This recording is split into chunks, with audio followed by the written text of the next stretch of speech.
একসময় মিশরের রাজা ছিল ফেরাউন, পৃথিবীর সবচেয়ে অহংকারী শাসক।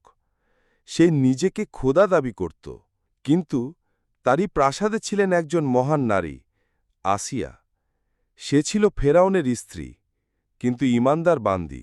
একদিন নীলনদে ভেসে আসা একটি বাক্সে তিনি দেখতে পান এক শিশু, নবী মুসা আলাইহিসসালাম। ফেরাউনের দিকে বলছেন, হত্যা করো না।